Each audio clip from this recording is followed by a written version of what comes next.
palavra de Deus diz, leia comigo: com efeito, quase todas as coisas, segundo a lei, se purificam com e sem derramamento de sangue, remissão. Senhor, em nome de Jesus, nós nos entregamos agora à tua palavra que é viva e eficaz.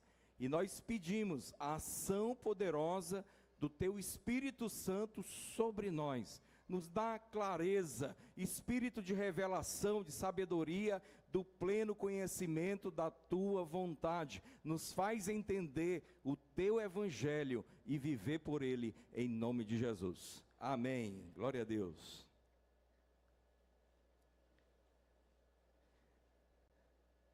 Muito bem. A palavra de Deus diz que sem derramamento de sangue não há remissão. O que é remissão? Remissão é perdão. Não há perdão sem sangue. Presta atenção.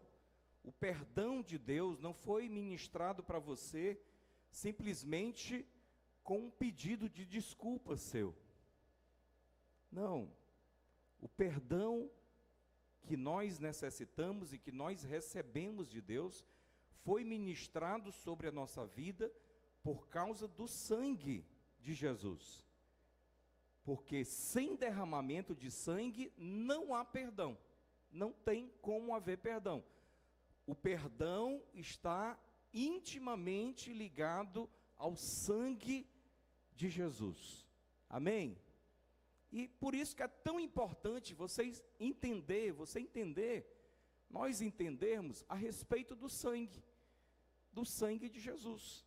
Por isso que a mensagem de hoje é a respeito do sangue do Cordeiro, é a respeito do poder do sangue de Jesus. Quem crê que há poder no sangue de Jesus? Amém?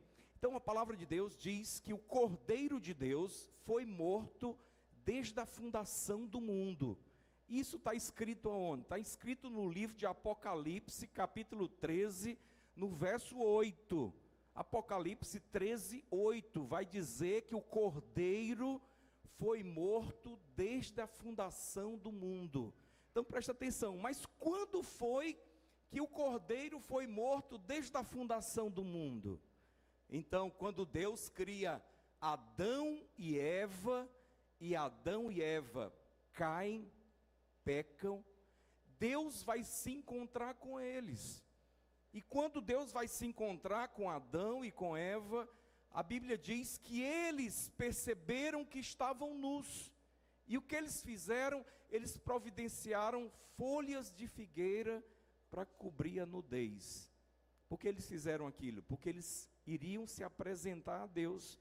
Deus estava procurando eles perceberam que estavam nus, então eles quiseram vestir algo para se apresentar a Deus. Então preste atenção, folhas de figueira na Bíblia falam da justiça do homem. Então, para se apresentar a Deus, eles se vestiram de algo que eles acharam apropriado para falar com Deus, mas Deus não aceitou aquilo. A Bíblia diz que Deus vestiu de peles Adão e Eva. Agora presta atenção, o texto de Gênesis não diz que Deus matou alguma coisa, mas para vestir de peles, para dar vestimentas de peles para alguém, então um animal foi morto. Que animal foi esse? Apocalipse capítulo 13, no verso 8. O Cordeiro foi morto desde a fundação do mundo. Por que o Cordeiro foi morto desde a fundação do mundo? Porque na fundação do mundo o homem já pecou. E para todo pecado, para todo homem pecador, como é que Deus salva esse homem? Através do Cordeiro. Então naquele dia, na conversa com Deus, e Deus faz a primeira promessa da Bíblia, que está lá em Gênesis capítulo 3, no verso 15, ele diz que o descendente da mulher pisaria na cabeça da serpente. Essa é a primeira promessa feita nas Escrituras. O que é que Deus estava dizendo? Eu vou desfazer o que o diabo fez com você. E eu vou libertar você. Agora, não há libertação sem o sacrifício de Jesus, sem o sangue de Jesus envolvido. Por isso que, desde a fundação do mundo, o Cordeiro já foi entregue para prover sangue para o perdão, para a remissão dos pecados. Amém? Quem está entendendo até aqui? Diga amém. Aleluia, glória a Deus. Muito bem, Adão e Eva, eles são removidos do jardim. E Adão e Eva, eles têm 2 filhos. Como é o nome dos 2 filhos de Adão e Eva? Como? Caim e Abel. Muito bem. A Bíblia diz que em dado momento, os 2 levam ofertas ao Senhor. E um levou da primícia do rebanho. E ele ofertou ao Senhor. A Bíblia diz que Abel fez isso. O outro, Caim, que era o mais velho, ele levou cereais, frutos, grãos para o Senhor.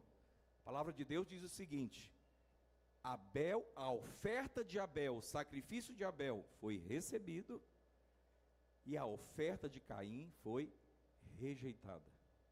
Aí você pensa, os 2 foram adorar a Deus, os 2 levaram oferta. Por que Deus aceitou um e rejeitou o outro? E nós já colocamos uma vez para você a respeito da oferta de Abel ser dado da primícia, ser dado daquilo que é primeiro, porque tudo que é primeiro é de Deus, amém? E Caim não, ele leva dos frutos da terra, talvez bons frutos, mas aquilo não é a primícia. Mas a diferença principal entre as 2 ofertas não é que é primícia. A diferença principal entre as 2 ofertas é que uma era uma oferta de sangue e a outra era uma oferta só de grãos. Vou te dizer, você só é aceito, e eu, por Deus, por causa do sangue. A primeira verdade que eu quero que você saiba. Você não é aceito por Deus, não é por nada que você é capaz de fazer. Você não é aceito por Deus por causa da sua obediência. Você não é aceito por Deus porque você ora muito. Você não é aceito por Deus porque tu vai no prédio da igreja. Você não é aceito por Deus porque você faz alguma atividade religiosa. Você não é aceito por Deus por nenhuma dessas coisas. Você é aceito por Deus porque Cristo derramou sangue por você, morreu no seu lugar, e em um dado momento Ele se apresentou para você como seu Salvador. E no dia que você aceitou Jesus como seu Salvador, o sangue do Cordeiro passou a valer para você. E é o sangue do Cordeiro que te faz aceito por Deus. Eu sei que, para muitos religiosos, a condição de ser aceito por Deus é quando ele atinge algum nível de obediência e de performance diante de Deus. Mas eu vou te dizer, você só é aceito pelo sangue. Por isso que Jesus diz que nós devemos entrar com ousadia diante de Deus, pelo novo e vivo caminho, aberto por Jesus, por seu sangue. Então preste atenção, o que nos aproxima de Deus é o sangue de Jesus. E a palavra de Deus diz que nós somos aproximados de Deus de uma vez por todas pelo sangue de Jesus. Então preste atenção, é o sangue de Jesus que nos ligou de novo a Deus. É o sangue de Jesus que nos perdoou de todos os pecados. É o sangue de Jesus que nos justificou. É o sangue de Jesus que nos purificou. É o sangue de Jesus que nos lava. É o sangue de Jesus que nos permite acesso a Deus. É o sangue de Jesus. Essa é a moeda do reino. Então presta atenção, os cristãos são o povo do sangue. Então ali, 2 caminhos estão sendo revelados, em Abel e em Caim. Em Abel está sendo revelado o verdadeiro caminho, a oferta necessária para eu me aproximar de Deus é o sangue do Cordeiro. Mas o outro que Caim traz, demonstra todas as outras religiões. Pastor, e a religião A? E a religião B? E a religião C? E a religião D? Eu vou te dizer, tudo religião de Caim. Qual é a religião de Caim? Eu levo o meu melhor para Deus, com as minhas melhores intenções, e por causa disso eu vou ser aceito por Deus. Vai não. Você só é aceito se você receber o sacrifício de Cristo. Esse é o Evangelho.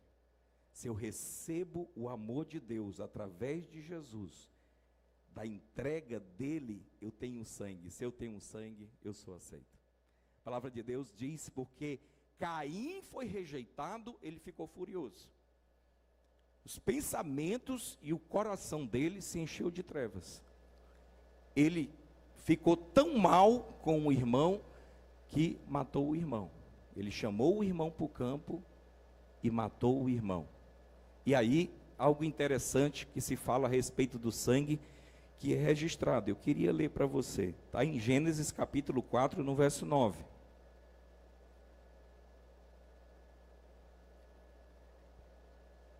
Gênesis capítulo 4, no verso 9. Eu sei que quando nós falamos que você só se aproxima de Deus com sangue, para algumas pessoas que não conhecem o Evangelho, isso parece estranho. Mas o sangue é para te dizer que um inocente precisou morrer no seu lugar, para você ter um relacionamento com Deus. Então não dá para ter essa proximidade, esse relacionamento, sem você saber disso. Porque outros vão querer ter esse relacionamento através de algo que elas são capazes de fazer. Isso não é aceitável a Deus. Então ele diz assim, para Abel, disse o Senhor, para Caim, disse o Senhor a Caim, onde está Abel teu irmão? Quer dizer, depois que Caim mata Abel. Ele respondeu, não sei, acaso sou tutor do meu irmão? Será que eu sou cuidador dele? Acredite, como irmãos mais velhos, nós somos cuidadores dos nossos irmãos cristãos mais novos. Quem diz amém? Nós não somos como Caim. Você sabia que tem pessoas como Caim? Eles às vezes estão na igreja e dizem assim, estou nem aí para esse irmão, presta atenção, você é irmão mais velho. Irmão mais velho cuida do irmão mais novo. Amém? Aí ele diz assim, e Deus disse, que fizeste? Que você fez? A voz do sangue do teu irmão clama da terra por mim. Então presta atenção, o sangue clama. O que é clamar? Falar. Então presta atenção, o sangue é um elemento físico. Você já estudou isso em biologia. O que é que tem no sangue? Quais são as células que estão no sangue? O sangue é algo físico, mas presta atenção, o sangue tem um componente espiritual. Porque o sangue fala. Vou repetir para você. O sangue fala. Diga comigo, o sangue fala. Então, o sangue de Abel estava falando. Ele estava clamando algo a Deus. O que é que o sangue de Abel estava clamando? Justiça. Vingança. Por causa da injustiça. O irmão matou ele. O sangue estava clamando da terra. A injustiça. Ele está fazendo essa cobrança a Deus, clamando a Deus, dizendo, aconteceu uma injustiça. O sangue estava falando. Agora presta atenção no que o livro de Hebreus diz a respeito do sangue de Jesus. Hebreus capítulo 12, verso 24. A palavra de Deus diz, e a Jesus, o mediador da nova aliança, e ao sangue da aspersão. Você prestou atenção que o sangue de Jesus é tão importante, que ao descrever o que o mediador da nova aliança, que é Jesus, faz, ele separa, o texto consegue separar o que Jesus está fazendo e dá uma posição do sangue de importância. destacando o que o sangue representa, ele diz: e a Jesus, o mediador da nova aliança, e ao sangue da aspersão, que faz o quê? O sangue? O sangue faz o quê? Lê ali, irmão. O irmão fica olhando para mim. Ali, ó, questão tu não vai ler. O sangue faz o quê? Fala. O sangue fala. Ele está dizendo que o sangue de Jesus fala, mas ele fala coisas superiores ao que fala o sangue de Abel. Então preste atenção, o sangue de Abel falou algo, e o sangue de Jesus também fala algo. E ele diz que ele fala de coisas superiores, porque enquanto o sangue de Abel clama por vingança, clama por justiça, o sangue de Jesus fala de perdão, fala de justiça de Deus, fala de redenção, fala de graça, fala de remissão, fala de coisas superiores que só são entendidas por meio da fé. Você entendeu? O sangue de Jesus fala. Então presta atenção, esse tempo da Páscoa é o tempo que nós estamos falando a respeito do que Jesus fez. E nada mais poderoso do que você saber o que o sangue representa e o que ele faz na sua vida hoje. Por causa do sangue de Jesus, você foi lavado e perdoado de todos os seus pecados. Quem diz amém? Você sabia que a crença normal das pessoas, até de alguns cristãos em relação ao sangue de Jesus, é que ao ser perdoado por Jesus, e você aceita Jesus como seu Salvador, e você é perdoado e lavado pelo sangue, porque eu vou te dizer, o sangue de Jesus é mais poderoso do que todo pecado. Pense no pior pecado que você possa imaginar. Eu vou te dizer, o sangue de Jesus tem poder para lavar aquele pecado e perdoar. Quem crê nisso, diga amém. Então preste atenção, você sabia que a prosperidade na Bíblia, ela está ligada ao perdão dos pecados. A cura na Bíblia está ligada ao perdão dos pecados.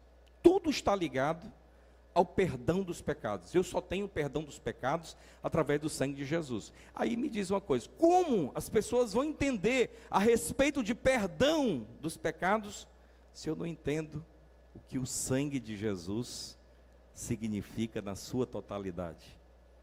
No dia que aquele paralítico foi colocado diante de Jesus, por 4 pessoas, a primeira coisa que Jesus disse não foi assim, não, está curado. A primeira coisa que Jesus disse foi: filho, perdoados estão os teus pecados. Sabe por quê? Ele nunca ia acreditar na cura dele e receber por fé a cura, se ele não soubesse que seus pecados estavam completamente perdoados. Então vou te dar uma chave. Por que é que você acha que você não recebe muitas coisas, mesmo sendo herdeiro de Jesus? Porque muitas vezes você acha que seus pecados não foram perdoados. Mas eu quero te dizer que se você está em Cristo Jesus, seus pecados foram perdoados. Aí alguém diz assim: não, pastor, mas eu errei de novo. Presta atenção. O perdão dos pecados não é só o perdão para o momento que você recebeu a Jesus como Salvador, e aí o sangue de Jesus veio e te lavou dos seus pecados passados. Não.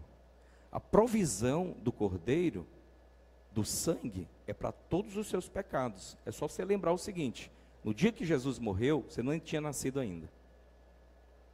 Então, quando ele morreu por todos os seus pecados, sem nem você ter nascido ainda.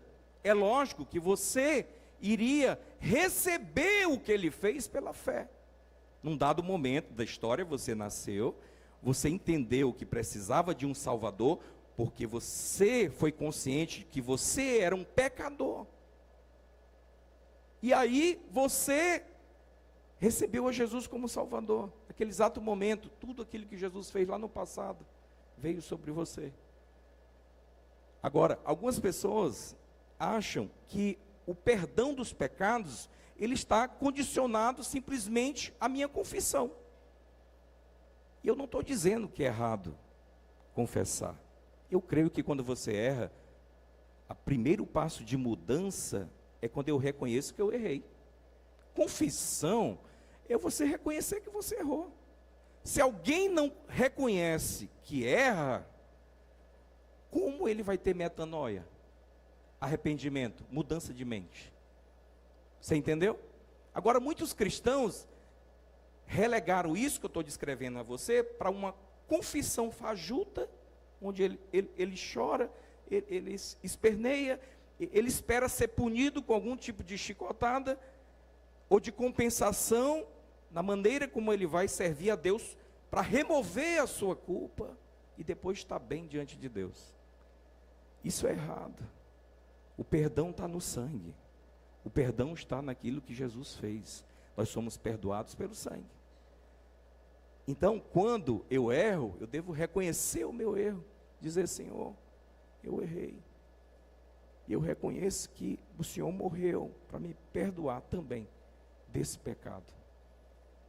E eu já recebo o seu perdão, porque eu creio que eu já estou perdoado. Essa é a melhor maneira de você valorizar o que Cristo fez por você.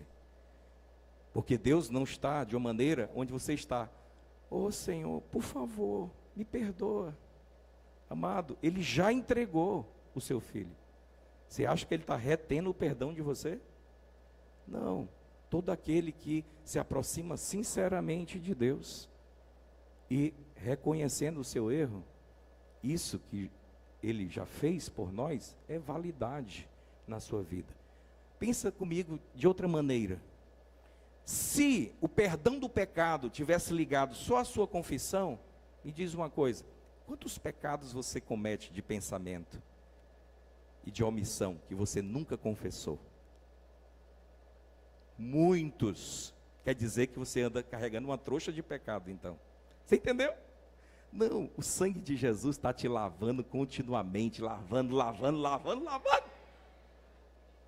Essa é a fé cristã, esse é o evangelho. Então preste atenção, o sangue derramado por Cristo, e ele foi derramado não só lá naquela cruz, mas você sabia que Jesus começou a derramar sangue por você muito antes da cruz? E eu vou te mostrar isso. Por quê? Porque cada aspecto do derramamento do sangue de Jesus é para que o sangue haja em uma área da sua vida. Então, primeiro lugar onde Jesus derramou sangue foi lá no Getsemane. Então, na noite onde ele ceia com os discípulos e ele dá o bocado, o pão para Judas. Naquele momento a Bíblia diz que Satanás entra em Judas. E ele diz para ele assim, olha, o que você tem para fazer, faz logo. E ele sai. Os discípulos acham que ele tinha pedido alguma coisa para Judas comprar, porque Judas era o tesoureiro, imagina. Amados, imagina aí, Jesus tinha a igreja dele tinha um tesoureiro, e o tesoureiro era Judas. E a Bíblia diz que ele era ladrão, ele metia a mão na bolsa para tirar dinheiro. Você acha que Jesus não sabia disso? Será que Jesus não queria que Judas encontrasse o verdadeiro arrependimento no coração dele? Eu acho que sim. O Senhor nunca desiste de nós. Naquela noite ele lavou os pés de Judas, junto com os outros discípulos tudinho. Dali, quando Judas sai, ele diz assim, glorificado será agora o Filho de Deus, porque ele sabia que seria entregue. Ele vai para o Getsemane com os discípulos, ele se afasta uma distância de um tiro de pedra, 40 metros, é o que diz as escrituras, dos discípulos, e ele ora com tanta intensidade, que o suor que cai dele, a Bíblia diz que era como gotas de sangue. Você sabia, hoje a ciência diz que uma pessoa é capaz de entrar num estado de aflição e estresse tão grande que ele é capaz de suar gotas de sangue mesmo, de verdade. A ciência já provou isso. Agora preste atenção, ele não estava fazendo aquilo simplesmente porque ele estava com medo da cruz. Não. Ele estava derramando sangue por mim e por você.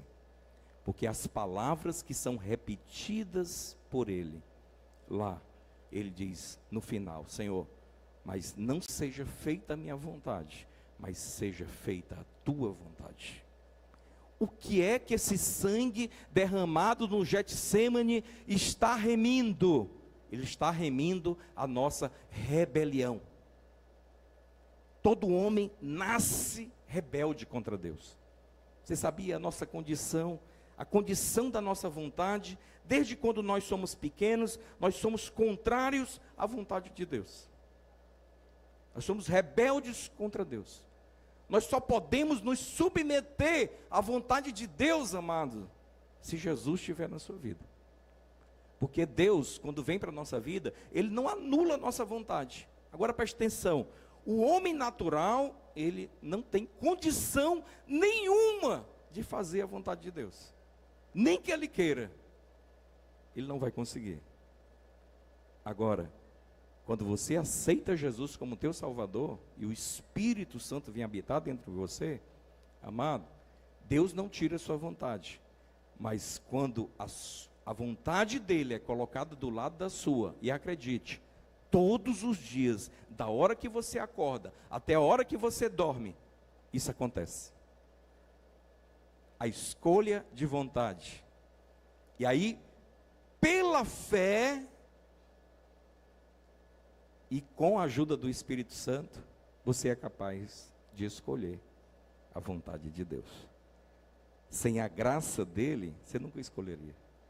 Mas hoje você é capaz de fazer a vontade de Deus. Quem diz amém?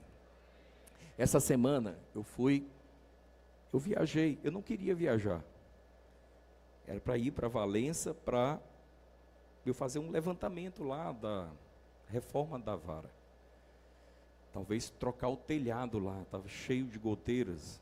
E nós aproveitamos para levar 2 pedreiros para ajeitar lá o telhado. Enquanto eu ia fazer o levantamento, eles iam subir no telhado e ajeitar. Mas desde a semana passada, e aí o meu chefe dizendo, ó, você vai lá em Valença. Aí eu disse, eita, a próxima semana tem tanta coisa para começar. Tem a escola, tem isso, tem tal, tem um CPT, tem... Eu não estava com a mínima vontade de ir. Tem aquele que está assim, de um jeito, do tipo, a resposta, não quero fazer essa vontade, não tem? Mas por fim, Deus disse assim, rapaz, tu tem que ir. Eu quero que tu vá. Eu disse, pois eu vou mesmo. Até porque o chefe está mandando, né? Mas agora eu entendi que era Deus que estava dobrando a minha vontade. Interessante, eu fui com eles, com os 2, que eu conheço muito pouco. São 2 pessoas terceirizadas, não são servidores onde eu trabalho. E no meio do caminho, eles tocaram num assunto e eu falei das escrituras, né? Eles receberam aquilo, eles ficaram em silêncio. Isso depois de meia hora que a gente estava no carro, em viagem. Daqui para lá, se leva de 2h30 a 3 horas, mais ou menos. Aí eles disseram assim, passou um tempo de silêncio, eles disseram assim, fale mais da Bíblia. Eu disse, o quê? Fale mais da Bíblia? Meu amigo, foi de lá até o final. E nós conversamos tanto, falando da Bíblia com eles, que a viagem passou assim, numa velocidade muito grande. E na volta, quando a gente estava vindo, de novo, ele disse, fale mais das Escrituras. Eu vou te dizer, as pessoas estão com fome e sede de Deus, amados, para a gente falar. E nesse tempo aqui da Páscoa, você sabia que elas ficam mais abertas, mais quebrantadas? A cruz chama a atenção delas. Jesus disse, quando eu for colocado na cruz, eu vou atrair muitos para mim. É a cruz que chama a atenção das pessoas. Quando eu digo cruz, não é esse elemento de madeira, não. É o que Jesus fez por nós. É a obra dele de entrega, pela graça, por nós, sem ele precisar fazer isso, ele fez isso por nós. Nós é que éramos Nós que precisamos, que eram imerecedores dessa obra. Amém, meus amados? Então, primeiro lugar que Jesus derramou sangue, não foi na cruz, foi no Getsêmani. E ele estava combatendo, o sangue estava sendo derramado para dobrar a nossa vontade. Hoje, por causa do sangue de Jesus, a nossa vontade pode ser dobrada diante da vontade de Deus. Aleluia! Por isso que Jesus, ele se tornou Senhor da nossa vida. Primeiro porque ele nos comprou com o seu sangue. Presta atenção, se ele nos comprou, você não é mais seu. Você é de quem? De Jesus. É só a metade que é, né? Você é de quem? De Jesus. Por isso que nós chamamos ele de Senhor. Qual a necessidade de você chamar alguém de Senhor que não governa você? Não tem necessidade, tem? É só para agradar? Você acha que isso agrada sem ser realidade? Não.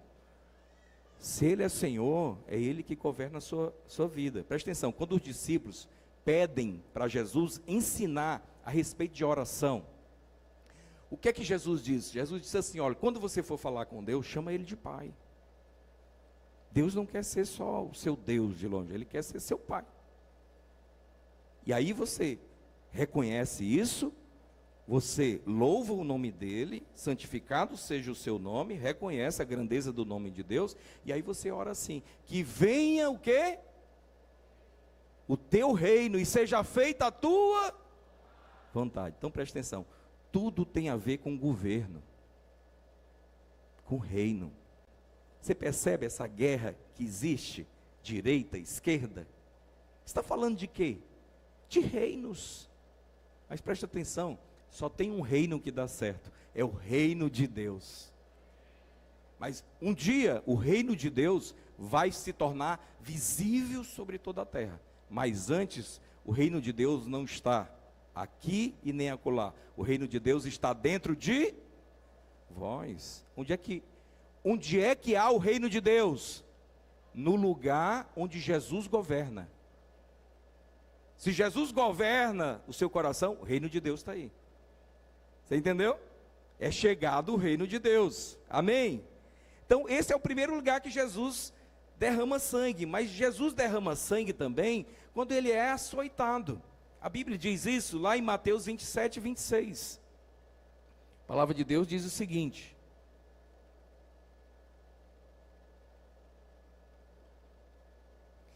então Pilatos lhe soltou Barrabás, e após haver açoitado Jesus, entregou para ser crucificado. Então presta atenção, os romanos, eles afligiam,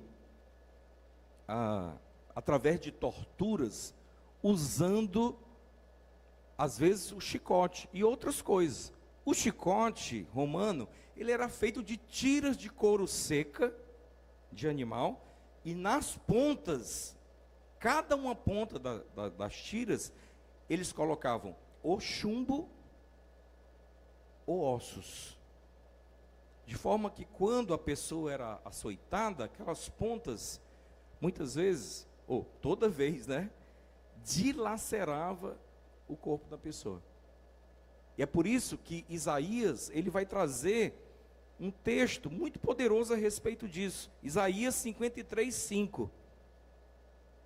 O texto diz assim: e ele foi traspassado por nossas transgressões, pelas nossas iniquidades.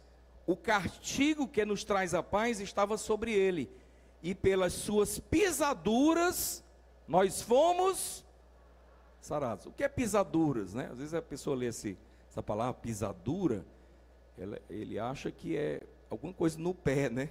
Pisadura. Não, pisaduras são feridas. Feridas. Por causa das suas feridas, nós fomos sarados. Você sabia que a enfermidade, nosso corpo, ele é vulnerável, certo?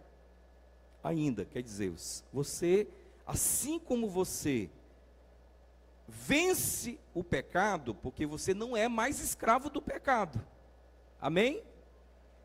Cristão não vive no pecado, mas cristão pode cair. É diferente viver no pecado de cair em algum pecado, ok? É diferente. Então preste atenção. Você não é mais escravo do pecado. Não é mais escravo. Quer dizer, o que isso quer dizer? Que você só aceita ele se você quiser. Porque antes nós éramos escravos. Sendo escravo, você não tem escolha. Aquilo chega e domina você. Mas agora, ele não tem força de chegar e dominar você. Porque você sempre tem a porta de saída, ok? Você não pode dizer, ah não, esse negócio aqui é mais forte do que eu. Não. A Bíblia diz que junto com a tentação tem uma porta para você sair. Ele sempre dá a porta de saída, ok? Amém? Do mesmo jeito a enfermidade. A enfermidade, você é sujeito à enfermidade. Mas você não precisa aceitar a enfermidade. Você sabia que tem pessoas que aceitam a enfermidade. Então, quando a enfermidade está se aproximando de você, vamos dizer que seja uma gripe, está se aproximando, você começa a sentir o corpo mole. Tem pessoas que começam a ceder à enfermidade no seguinte sentido: ah não, eu vou ficar doente mesmo. Está todo mundo ficando doente e tal, né? Essa enfermidade que todo mundo está pegando, né? Entendeu? Está na moda, né? Essa gripe. Presta atenção, a enfermidade está chegando, você clama o sangue de Jesus. Não, rejeito, pelas suas pisaduras eu fui sarado. Ah pastor, e se eu ficar mesmo assim doente? Não há problema. Aí você não aceitou a doença. E você está todo o tempo dizendo, estou curado, estou curado, estou curado. Essa é a postura de fé. É assim que nós usamos o sangue. Ok? Amém? É assim que nós aplicamos o sangue. Muito bem. Você sabia que o sangue, ele é para proteção também? E no dia que o povo de Israel foi tirado do Egito, a última praga, Deus disse assim, olha, o anjo da morte vai passar. Mas aí, o que é que você vai fazer? Providenciar um cordeiro para cada casa. Cada casa, um cordeiro. Um cordeiro para cada casa. Quem tem um cordeiro na casa? Aleluia. Então você vai matar o cordeiro, pegar o sangue, pegar isopo. O que é isopo? É uma plantinha pequena. A Bíblia descreve, através de Salomão, que o isopo é a menor das plantas. Ele pegava aquela planta pequena, molhava no sangue, passava nos umbrais da porta e no travessão. Se as pessoas estivessem dentro da casa, quando o anjo da morte viesse, e é isso que significa Páscoa, quando ele viesse, que nessa casa tivesse sangue aplicado na porta, o anjo da morte ia fazer assim, ó, passar. E esse passar é Páscoa. Você entendeu? É daí que vem a palavra Páscoa. Porque quando o anjo da morte veio, aí as casas marcadas pelo sangue, ele passou, não feriu a casa.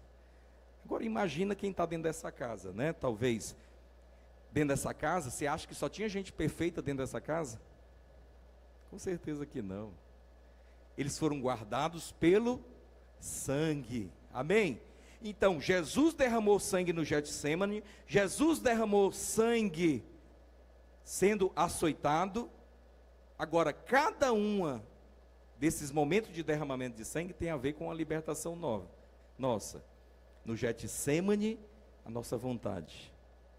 Sendo açoitado, pelas suas pisaduras nós fomos sarados.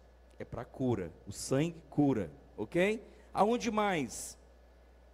Mateus capítulo 27, 29, a palavra de Deus diz o seguinte: tecendo uma coroa de espinhos, puseram na cabeça de Jesus, e na mão direita um caniço, ajoelhando-se diante dele, escarneciam, dizendo, salve o rei dos judeus. Então os soldados estavam escarnecendo de Jesus, eles teceram uma coroa de espinho e cravaram na cabeça de Jesus.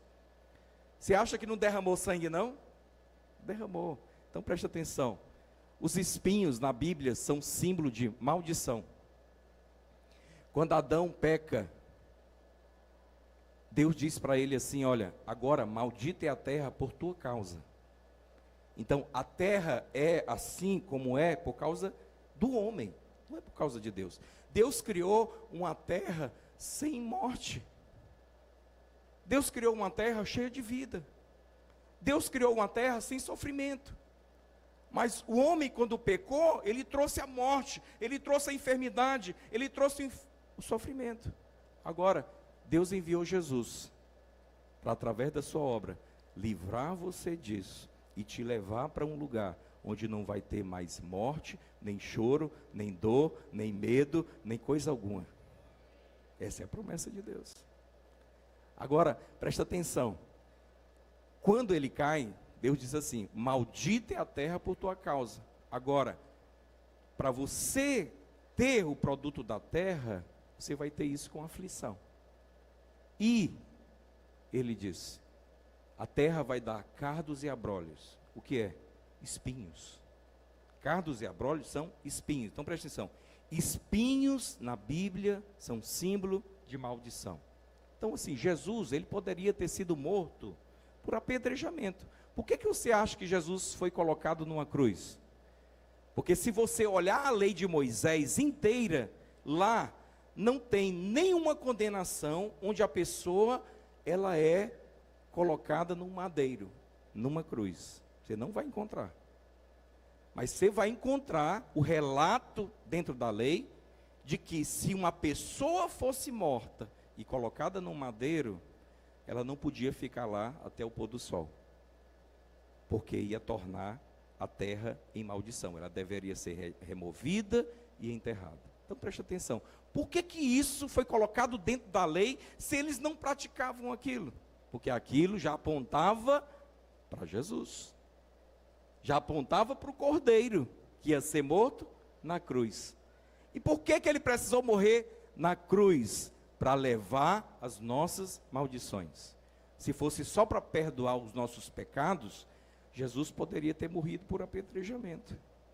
Mas como era para levar as nossas maldições, então Jesus, ele foi crucificado. É isso que vai dizer Gálatas capítulo 3, no verso 13. Olha o que diz Gálatas 3:13. Cristo nos resgatou, vamos ler junto? Da maldição da lei, fazendo-se ele mesmo, porque está escrito, aleluia, presta atenção, por causa do meu pecado, o maldito era eu. Mas ele foi para aquela cruz para levar sobre ele todas as nossas maldições. Presta atenção, todo pecado cometido gera uma maldição. Se você ler Deuteronômio capítulo 28, o texto vai dizer o seguinte: se você prontamente ouvir o teu Deus e obedecer todos os mandamentos, então bendito você será. Sua saída, seu trabalho, sua família, seus bens. Mas se você não obedecer, então essas maldições vão te alcançar. Então preste atenção. A quebra da lei, que é o pecado, gera maldição. A Bíblia está dizendo que Jesus já colheu todas as suas maldições. Aquele que recebeu a Jesus não tem mais nenhuma maldição sobrando para ele. Você crê nisso? Porque se não tem maldição me perseguindo, só tem uma coisa te perseguindo. O que é? Você sabe o que é? As bênçãos. Ele diz, porque lá é o seguinte: ou as bênçãos te perseguiam, ou as maldições te perseguiam. Se as maldições caíram todas sobre Jesus, só sobrou para você o quê? As bênçãos. E eu vou te dizer, elas estão correndo atrás de você. Aí dizem, e por que elas não me alcançam às vezes, né? Que você pode dizer, por que elas não estão me alcançando? Eu vou te dizer, a nossa obra é crer. Crê, amado. Se você crê nisso, no Evangelho, essas bênçãos te alcançam, em nome de Jesus, amém? Muito bem, quando Jesus derramou sangue? Na cruz, quando suas mãos foram pregadas e seus pés também. Pés falam de caminhada e mãos de obra. Por que ele teve que derramar sangue nesses lugares? Para perdoar os nossos pecados, sua caminhada errada, sua obra errada. Ele nos remiu disso também. Amém? E para finalizar a nossa mensagem, eu queria ler João 19:34. A palavra de Deus diz: mas um dos soldados, quando ele está na cruz, mas um dos soldados lhe abriu o lado com uma lança. E logo saiu o quê? Sangue e água. Esse é o último momento que Jesus derrama sangue. Então preste atenção. João, ele faz registro disso no Evangelho. E ele vai mencionar isso nas suas cartas algumas vezes. Por quê? Porque uma das grandes coisas que Satanás combate é que Jesus se tornou homem como nós e sofreu no nosso lugar. A primeira heresia que se aproximou da igreja no primeiro século, quando João ainda era vivo, o apóstolo, foi o gnosticismo. E o gnosticismo trazia a seguinte mentira: Jesus nunca veio em carne, ele era completamente diferente de você. Isso é o espírito do anticristo. Então preste atenção, o espírito do anticristo sempre vai negar que Jesus veio em carne e foi obediente até a morte e morte de cruz. Ele vai combater isso na mensagem. Ele sempre vai trazer que a bênção está no homem e não naquilo que Cristo fez. Por isso que ele diz aí que Jesus verteu sangue e água, para dizer que ele era tão homem quanto eu e você. Mas isso fala demais. Outra coisa, que depois do sangue vem água. A Bíblia diz que aqueles que creem em Jesus, do seu interior fluiriam o quê? Rios de água viva. E é importante a gente perceber que Jesus, ele verte sangue porque é perfurado por uma lança. Uma lança é uma arma. E amado, eu vou te dizer, uma coisa que o sangue de Jesus é, ele é uma arma. Vou repetir, o sangue de Jesus é uma arma. Como assim, pastor? Último texto que eu vou ler com você. Apocalipse 12:11. Diz assim, a respeito daqueles que venceram. Eles, pois, o venceram por causa do quê? Vamos ler junto? Eles, pois, o venceram por causa do sangue do... Só tem vitória quem usa o sangue do Cordeiro. E essa arma poderosa está com você. Fica de pé em nome de Jesus. Deixa eu orar por você.